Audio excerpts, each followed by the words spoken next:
Que Dieu vous bénisse et que Dieu bénisse les États-Unis d'Amérique. Merci beaucoup. Merci beaucoup.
Septième président des États-Unis, une promesse faite sera une promesse tenue. Merci Mélissa Bell d'être avec nous, correspondante de CNN à Paris. On va vous interroger dans quelques instants. Un petit crochet par la Floride, Igor Saïri, avec des supporters de Donald Trump qui viennent d'entendre le discours, premier discours donc du président.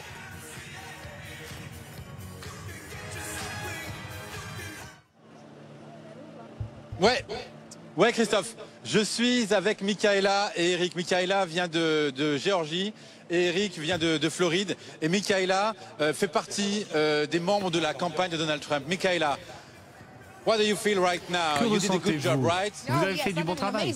Oh oui, du très bon travail. Oui, en Géorgie, dans les différents États. Qu'est-ce que vous avez fait pendant cette campagne pour Donald Trump? J'étais directrice de coalition et j'ai fait beaucoup d'apparitions dans les médias. La coalition rassemble différentes personnes pour différentes causes, pour dire pourquoi Trump est le meilleur candidat. Et dans les médias, j'abordais différents sujets, différents enjeux pour que les gens dans les zones urbaines et rurales puissent mieux comprendre les informations qui sont diffusées et mieux saisir les arguments qui expliquent pourquoi Trump est un meilleur candidat que Kamala Harris. Vous avez gagné donc? Oui, ce soir j'ai gagné, c'est ma victoire également, je fête ça. Est-ce que vous pouvez nous expliquer quelle était l'ambiance dans le centre de convention? Eh bien, c'était plein d'énergie, c'était incroyable, c'était électrique comme ambiance. Tout le monde était ravi d'être là, tout le monde était excité. On y a passé des heures et tout le monde vraiment était euphorique, ravi. On avait réellement envie de retrouver les États-Unis, de sauver les États-Unis. Est-ce que vous êtes surprise par cette victoire écrasante? Absolument pas. Ce n'est pas du tout une surprise. On s'attendait à ce raz-de-marée. Et nous savons que les Américains en avaient assez de ce qu'ils voyaient pendant 4 ans. Ils ne veulent pas plus d'inflation, ils ne veulent pas plus d'éducation bâclée, plus de frontières ouvertes. Les gens veulent pouvoir donner à manger à leurs enfants. Voilà pourquoi ils ont voté pour Trump. Merci beaucoup, Michaela. Merci beaucoup. Bonne soirée.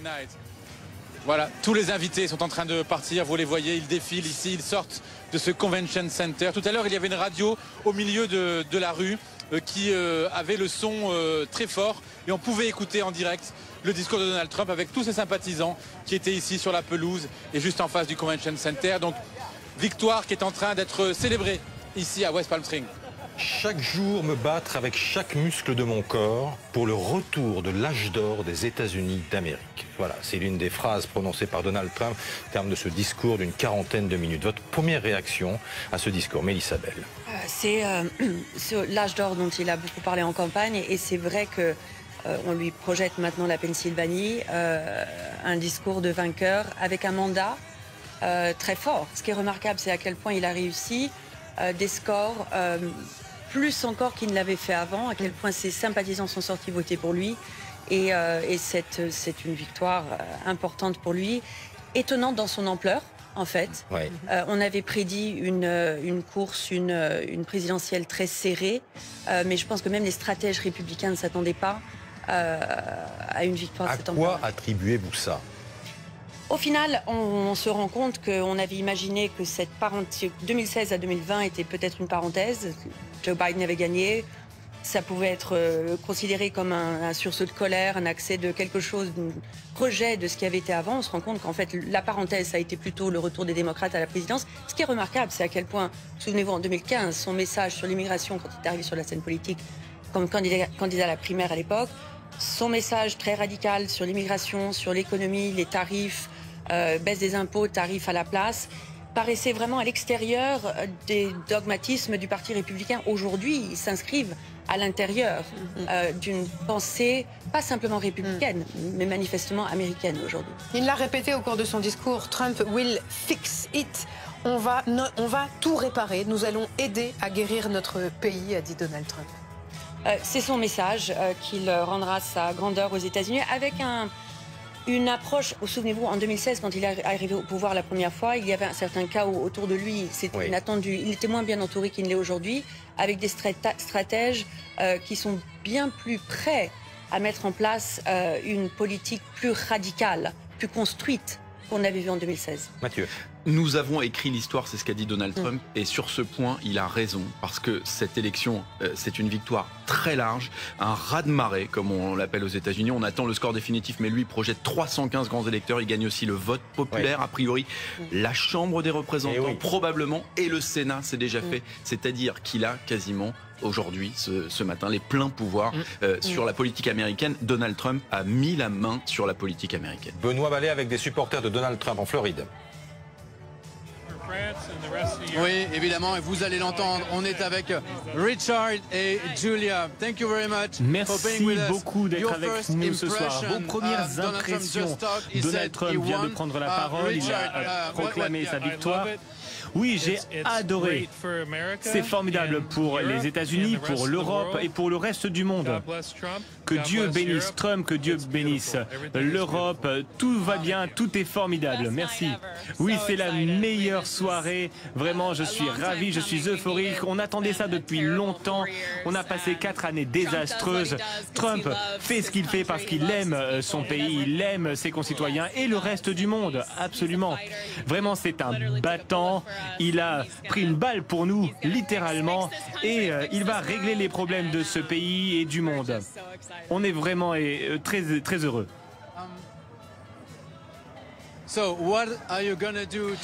Qu'allez-vous faire ce soir ou demain? Est-ce que vous allez célébrer? Là, on va boire du rosé toute la soirée, toute la journée. Comme si j'étais à Nice, j'y vais régulièrement. Du rosé toute la journée. Et on va savourer le champagne. On va célébrer ça à la française pour célébrer la victoire de Trump. C'est super, vraiment. Tout va bien. Tout va pour le mieux. La vie va à nouveau être belle. Thank you very much, Richard. Thank you very much. Merci beaucoup. Julia, bon, on l'entend donc, champagne ici pour ces Américains qui ne seront vraisemblablement pas les seuls à faire la fête, en tout cas en Floride et dans d'autres lieux des États-Unis, effectivement, avec Donald Trump donc, qui a prononcé ce discours et cette victoire qu'il s'est attribué, le candidat républicain Donald Trump ce soir. Tous les pouvoirs, Mélissa Bell, pour les Républicains et Donald Trump, pour un homme qui a une vision très personnelle, évidemment, de l'exercice de ce pouvoir. Est-ce que c'est inquiétant ? Ça veut dire qu'il va pouvoir mettre en place une bonne partie avec un congrès de son côté, leur permettra d'avancer sur une bonne partie de leur programme et des annexations. Ouais, alors qu'une immense boom s'improvise au QG de Donald Trump à West Palm Beach. On va rejoindre Patrick Sauce dans un instant à Washington. D'abord, 2 réactions de l'étranger, 2 félicitations. Donald Trump félicité d'abord par Emmanuel Macron, qui a posté ce message sur X il y a quelques instants, prêt à travailler ensemble comme nous avons su le faire durant 4 années, avec vos convictions et avec les miennes, avec respect et ambition pour plus de paix et de prospérité. Voilà le message d'Emmanuel Macron qui félicite donc officiellement Donald Trump, alors que Benjamin Netanyahou, le Premier ministre israélien, vient à l'instant de saluer le plus grand retour de l'histoire. Et c'est un euphémisme. Évidemment, Patrick Sauce à Washington. Patrick, là aussi peut-être chez vous les toutes premières réactions à ce discours de Trump. Oui, des réactions parfois surprises. Il y a toujours cet effet de sidération évidemment à Washington. La surprise, elle est venue notamment du fait que eh bien, Donald Trump a laissé le micro. Tout le monde s'attendait à une espèce de discours fleuve, peut-être rassembleur, mais fleuve quand même. Mais là, il a laissé la parole à ses proches, que ce soit de la famille ou bien de ses amis. Et on a eu l'impression du patriarche, en fait, qui avait réussi son comeback, qui avait réussi le plus dur. Oui, il est prêt à prendre les rênes de la Maison-Blanche. Il a même utilisé d'ailleurs des termes que Joe Biden lui-même avait utilisés il y a 4 ans, en disant réparer quelque part l'âme de l'Amérique. Mais c'est vrai que il y a cette sidération. Moi, je suis obligé d'en parler en tant que spécialiste des questions internationales. Évidemment, on a beaucoup de questions. On a le bâtiment exécutif qui est juste à côté de moi, à côté de la Maison-Blanche. Tous ces gens-là vont partir. C'est ce qu'on appelle le spoil system.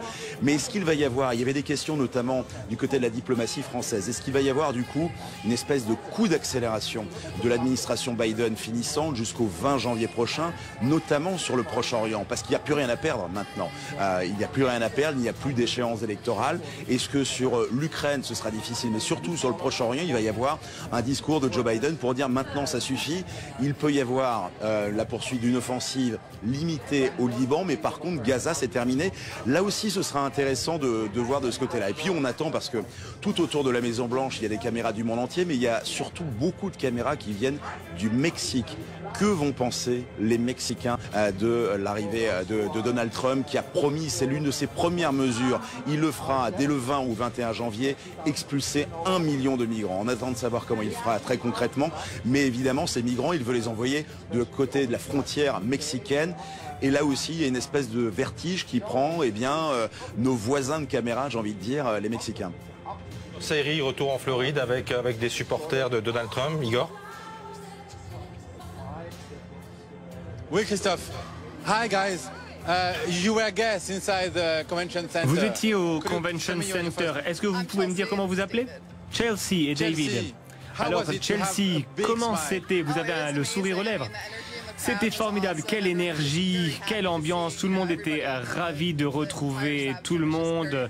C'était vraiment, vraiment très sympathique de voir tout ce qui s'est passé. Oui, les gens vous ont applaudi lorsque vous êtes sortis. C'est vous qui avez gagné. Oui, on est des winners, on a gagné. Les États-Unis ouvrent un nouveau beau chapitre. Nous nous félicitons du résultat de ces élections et on a hâte de voir la suite. Comment c'était à l'intérieur? L'ambiance était électrique, c'était génial, vraiment, vraiment génial. Vous avez écouté Donald Trump? Comment c'était? C'était génial, il avait la forme, il est prêt à se mettre au travail. Il est bien parti pour 4 ans. Est-ce que vous avez été surpris par cette victoire? Il a convaincu beaucoup d'Américains. Je ne suis pas surpris du tout. La nation l'a entendu, a compris ses politiques et s'est exprimée. À ce propos, le pays est très divisé. Vous le savez, il y a 2 mondes aux États-Unis aujourd'hui. Comment va-t-il réussir à rassembler les 2 Amériques? Alors c'est intéressant de parler de division parce que nous avons choisi d'être divisés. Il y a beaucoup d'amis qui sont démocrates. On a parfois discuté de ce qui était important pour nous. Donc, se réunir autour d'une même table et trouver un terrain d'entente, c'est comme ça qu'on va se rassembler. Voilà, vous le voyez, Christophe, évidemment, beaucoup de joie chez les sympathisants de Donald Trump qui continuent de sortir de ce Convention Center, applaudis, je vous le disais, par tous les supporters à l'extérieur qui n'ont pas pu assister à ce discours du nouveau président de l'Amérique. Mais Elisabeth, la défaite est cuisante pour Kamala Harris. Elle est terrible, terrible. Qu'est-ce qui n'a pas fonctionné? Elle comptait beaucoup sur le vote des femmes. Et c'est vrai que depuis ce matin, chez Trump, alors on entend aussi beaucoup de femmes se réjouir de la victoire de Donald Trump. Qu'est-ce qu'il a manqué à Kamala Harris? Et ce qui est intéressant dans les résultats qu'on a pour l'instant, c'est qu'elle a moins bien réussi chez les femmes que Joe Biden il y a 4 ans. C'est étonnant parce qu'on avait dit justement que cet écart des genres pouvait lui être favorable. Finalement, c'était moins bien qu'on ne pensait. Mais vous l'expliquez comment? Parce que qui disait ça? C'était les sondages, les enquêtes qui disaient ça, qui se sont encore beaucoup trompés, il faut dire les choses. Mais ils ont quand même appelé pas mal de choses. La nature serrée de la chose. Les sondages avaient prédit pas cette victoire, mais la marge d'erreur pouvait laisser permettre l'un ou l'autre de gagner de façon assez claire. Et c'est ce qui s'est passé. Pour ce qui est de là où elle a perdu, la difficulté pour Kamala Harris, c'est qu'elle arrivait dans un contexte économique difficile où les Américains se sentent moins riches qu'ils ne se sentaient il y a 1 an ou 2, où l'inflation fait que la vie de tous les jours est compliquée, que pour elle c'était compliqué comme vice-présidente de Joe Biden de jouer la carte de la rupture. Elle avait cette difficulté d'être dans la continuité et ça n'est pas passé. Vous avez parlé tout à l'heure des conséquences pour la politique étrangère américaine. Pour les Américains, voilà, qu'est-ce qui va changer demain, enfin disons en janvier?